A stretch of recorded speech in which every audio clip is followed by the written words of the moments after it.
पिंडर घाटी में आसमान से बरस रही आफत और धरती के खिसकने से बिखर रहे हैं लोगों के सपने। चमोली जिले के नारायण बगड़ ब्लॉक के दीवार गांव की तस्वीरें दिल दहला देने वाली हैं। लगातार बारिश से गांव के ऊपरी और निचले हिस्सों से हो रहा भूस्खलन अब घरों को निगलने लगा है। मकानों की दीवारों पर चौड़ी दरारें पड़ चुकी हैं, नींव खोखली हो गई हैं और गांव का अस्तित्व ही खतरे में है। जहां कभी खुशियों की किलकारियां गूंजती थीं, आज वहां केवल सन्नाटा और डर का साया है। ग्रामीण कहते हैं, वर्षों की मेहनत से बनाए गए घर अब धरती में समा जाने की कगार पर हैं। गांव के रास्ते पूरी तरह टूट चुके हैं, बच्चे स्कूल नहीं जा पा रहे। हालात इतने गंभीर हैं कि 10 परिवारों को प्रशासन ने राजकीय इंटर कॉलेज सणकोट में विस्थापित किया है। उप जिलाधिकारी पंकज भट्ट ने प्रभावित ग्रामीणों से धैर्य बनाए रखने की अपील की है और आश्वासन दिया है कि जल्द ही सभी प्रभावित परिवारों तक आवश्यक खाद्य सामग्री और मदद पहुंचाई जाएगी।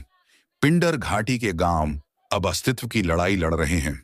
सवाल है कि आखिर कब तक ये पहाड़ और इनके लोग इस आपदा का बोझ झेलेंगे।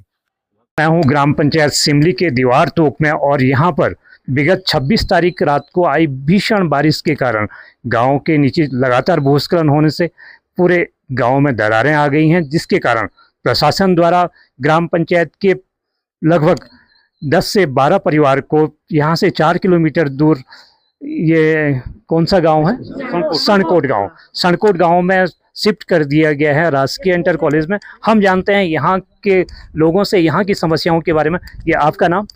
सर मेरा नाम आनंद सिंह रावत है। क्या दिक्कत है आप? सर विगत जो 28 अगस्त को जो भारी अतिवृष्टि हुई थी उस दिन से हमारा गांव बिल्कुल क्षत विक्षत हो गया है। हमारा गांव के नीचे पूरा भूस्खलन हो गया है।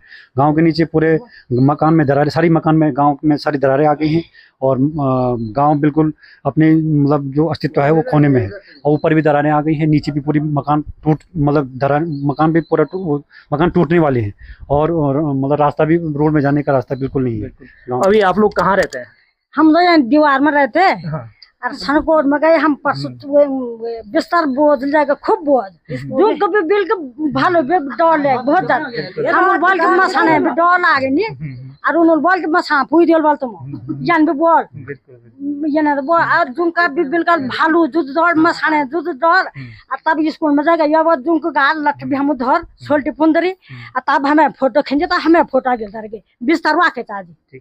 यानी आप लोग अभी रह रहे हैं सनकोट में? हाँ, सनकोट जी। दिन में यहाँ आते हैं? जी सर, हम सनकोट में ही रहते हैं। दिन में अपने काम के लिए और गाय भैंसों के लिए, अपने जो डंगर पाल रखे हैं उनके लिए घास फूस काटने के लिए आते हैं। फिर शाम को हम 5:30 बजे यहाँ से चले जाते हैं। अभी हम सनकोट में ही हैं और जब तक यहाँ पे ये भूस रखने वाले, देखने वाले यहाँ पे नहीं आए, हमें कन्फर्म पता नहीं चला कि हमारी ये जमीन कैसी है, तब तक हम वहीं जाएंगे और वहीं रहेंगे। आप लोगों की मांग क्या है? विस्थापन के लिए है या यहाँ रहने के लिए जो ट्रीटमेंट किया जाए? नहीं, विस्थापन अभी नहीं। जब वो टीम आएगी तभी हमको विश्वास आएगा ना, तब। यानी भूगर्भीय सर्वे जो होगा, प्रशासन ने जो कहा है उसके बाद यहाँ से विस्थापन के लिए आपकी मांग है? हाँ, मतलब जगह अच्छी होनी चाहिए ना। जो इधर ना कि इधर से आपने उधर स्कूल की तरफ ट्रांसफर कर दिया, उधर भी नहीं जाएंगे हम, क्योंकि वो इधर से ज्यादा नुकसान उधर है हमारे लिए। तो आजकल तो हम स्कूल में ही जा रहे होड़ के लिए, 5:30-6 बजे दूध निकाल रहे, रोटी बना के स्कूल में जा रहे, सुबह मॉर्निंग के टाइम पे इधर आते। तब गांव में कितने परिवार हैं? गांव में हम 12 परिवार हैं हम गांव में। हाँ, यानी कि दीवार गांव के जो 12 परिवार हैं उनके सामने रहने के लिए एक बड़ी विकट समस्या आ गई है।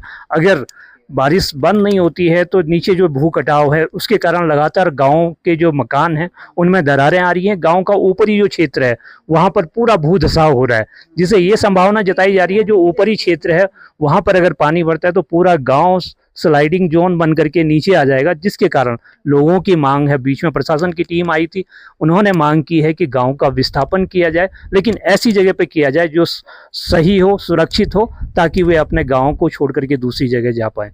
मेरा नाम श्रीमती मुन्नी देवी है, मैं ग्राम देवार से बोल रही हूँ। हमारी ग्राम सभा सिमली है और सिमली से ग्राम तोक देवार में रहते हैं हम। और 28 तारीख की रात के 1 बजे से हमारे गांव में ऐसे ही भारी बारिश होने के कारण भूस्खलन हो चुका है और गांव के नीचे भी सारा पूरा मलबा वो सिलेक्ट हो चुका है और गांव के ऊपर भी दरारें आई है। गांव में पूरी जितनी भी मकानें हैं सारी मकानों पे दरार आ चुका है।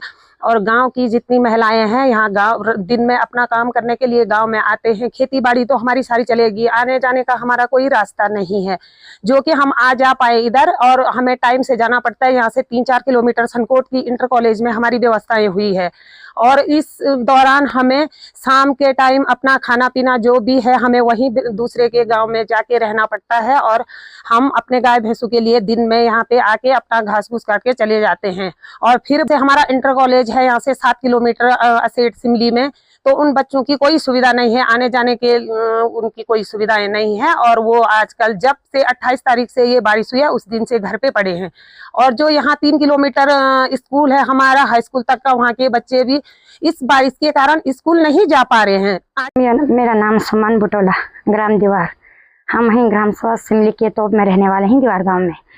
कभी ऐसा नहीं देखा हमने, 22 साल हो गए हमें यहाँ पर। मतलब जो पीढ़ी भी चली, मतलब चौथी पीढ़ी में हम भी चले गए ना, कभी ऐसा नहीं देखा। बारिश तो होती पर लेकिन ऐसा कभी नहीं देखा हमने। भाई साहब, मेरा नाम आनंद सिंह रावत है और गांव का नाम देवार है, जो कि अभी आपदा की मार से पीड़ित है। और विगत 28 अगस्त को यहाँ पे जो अतिवृष्टि हुई थी उस कारण बहुत ही भूकटान हुआ, गांव के नीचे पूरा टूट चुका है और ऊपर से भी बड़ी बड़ी दरारें गिर चुकी हैं। और जो ग्रामीण हैं बहुत दहशत में हैं, और यहाँ पे सारी अधिकांश लोग क्या हैं कि बाहर हैं, मतलब नौकरी पेशा वाले हैं, और महिलाएं गांव में ज़्यादातर महिलाएं ही रहती हैं, और वो इधर उधर भागने का भी ऊपर से भी खतरा है और नीचे से भी खतरा है।